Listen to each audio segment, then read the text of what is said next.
Le damos los buenos días a Miguel Ángel Rodríguez Mackey, internacionalista, que nos va a hablar sobre sus primeras impresiones, ¿no? Lo que ha ocurrido en Colombia en segunda vuelta y por pocos votos también, como parece pues una recurrente, ¿no? En nuestra región, la diferencia es muy apretada. Ha triunfado Gustavo Petro y él ha sido observador, por cierto. ¿Cómo le va? Muy buenos días. Nicolás, muy buenos días con todos ustedes, amigos de la patria. Aquí en Colombia también, 7:42 de la mañana, amaneció el país, como bien dices, con el resultado de la victoria de anoche, de ayer, de Gustavo Petro sobre Rodolfo Hernández, casi 722,000 votos de diferencia.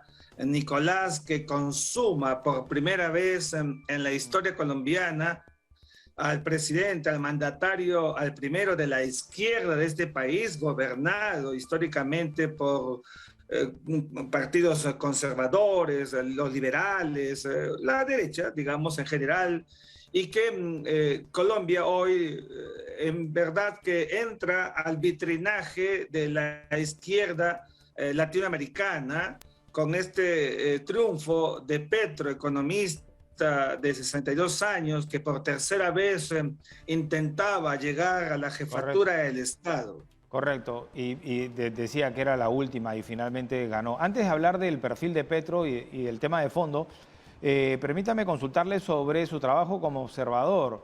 ¿Hubo irregularidades en los comicios? Y le pregunto porque el propio Petro había denunciado, ¿no? Unos supuestos intentos de fraude. Sí, en verdad que eran anuncios propios de un empate técnico, Nicolás. En verdad que hemos recorrido todo, primero el centro mismo de Bogotá, colegios, universidades, luego las zonas periféricas, y no hemos notado el equipo de la Observación Internacional de la Federación Interamericana de Abogados, en verdad, elementos de juicio como para sostener que había algo, digamos, muy malo en el proceso electoral. La regularidad de siempre, la normalidad que se esperaba, algunos casos aislados que siempre hay en todos los procesos, eso es verdad, Correcto. algunas detenciones, pero en general yo diría que ha sido un proceso límpido y ya ves tú que ha terminado el proceso y no ha habido las manifestaciones que se creyeron, esa fase explosiva que se esperaba en toda Colombia. Tal cual, tal cual. Y es histórico además, porque es el primer presidente de izquierda, ¿no? Él se califica como un revolucionario obstinado, pero más bien siempre trata de, señalando que es progresista, ¿verdad? Un poco separarse de la izquierda, pero su pasado guerrillero de alguna manera lo pone en evidencia, ¿no?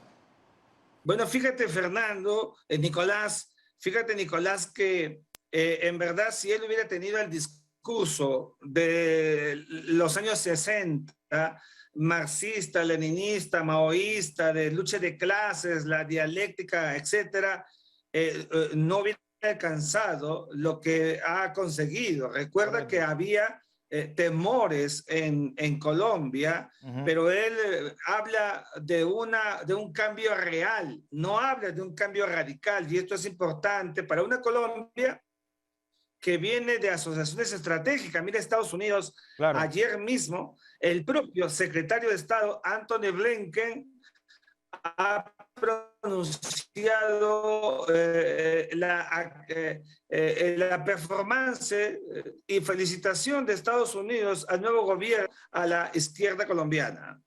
Sí, es cierto que se moderó, ¿no? Sin embargo, también en una de sus primeras reacciones, ya con Sí, el triunfo, digamos, bajo el brazo, dijo, eh, respecto al cambio parte económico, de dijo, esta sí,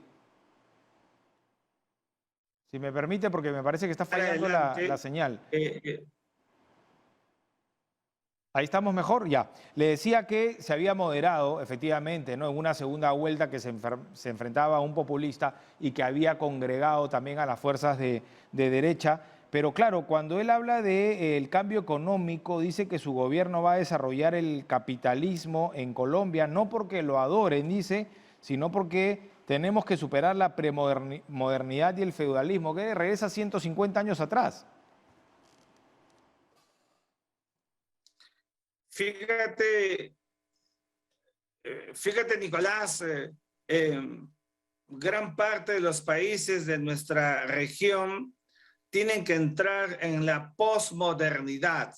La economía, el capitalismo, no hay que satanizarlo. Ni el capitalismo ni a la izquierda deben ser satanizadas. En el siglo XXI hay que buscar sincretismo, hay que buscar vasos comunicantes.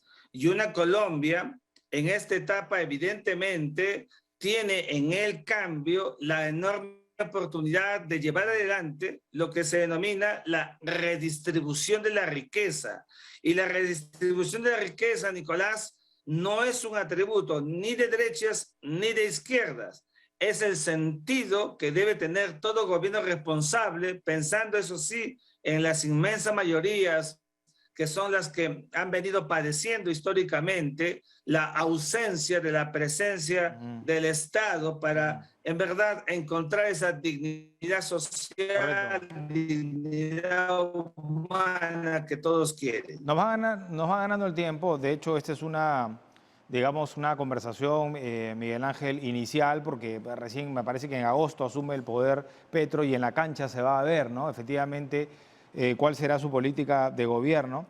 Sin embargo, no quiero dejar ya como internacionalista preguntarle si es que es el fin del uribismo, ¿no? Porque ha sido un duro golpe al expresidente Uribe. No, fíjate, en política, en Nicolás, no existen muertos ni hay finales para nadie.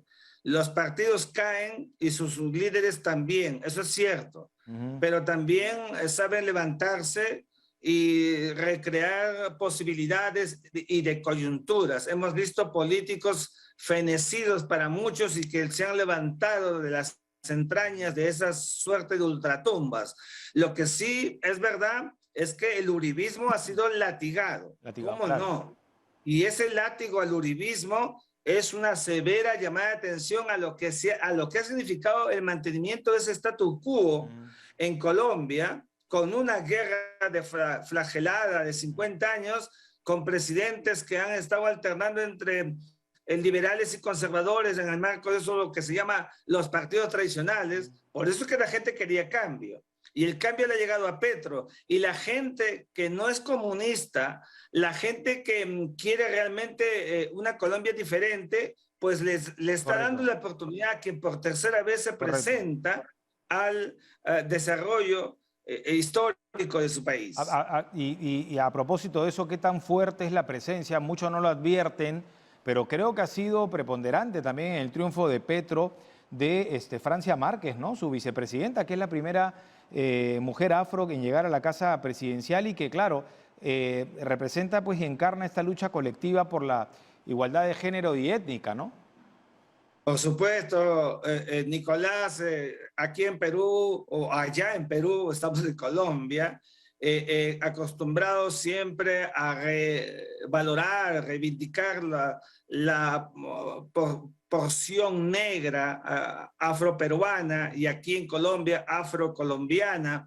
Eso es bueno porque nos da la diversidad, la heterogeneidad, como somos todos los ciudadanos de Sudamérica, del continente, una abogada, luchadora social, que sufrió en carne propia los malestares de la violación de sus derechos humanos, pues tuvo evidentemente Petro en ella una verdadera vitrina para denotar esto que él estaba buscando, que es la presencia histórica de quienes han estado postergados. Él hablaba anoche de la esclavitud, esa esclavitud del pasado que fue con los negros. En verdad que hoy ya no debe haber esclavitud, sino debe hablarse de igualdad, eso que aprendimos de la Revolución Francesa, y entiendo ese es el sentido de la presencia de Francia Márquez. Miguel Ángel, queda pendiente otra conversación ya para hablar del mapa de Sudamérica con una corriente de izquierda que esperemos sea moderna, ¿no? Hasta incluso Guyana y Surinam como progresistas. Y si en Brasil vuelve Lula, eso sería obviamente llamativo, ¿verdad? Lo que pasaría en Sudamérica, sacando Ecuador, Paraguay y Uruguay, ¿verdad? Pero gran presencia de la izquierda en Sudamérica, esto debe ser también histórico. Queda pendiente una conversa. Muchas gracias, Miguel Ángel.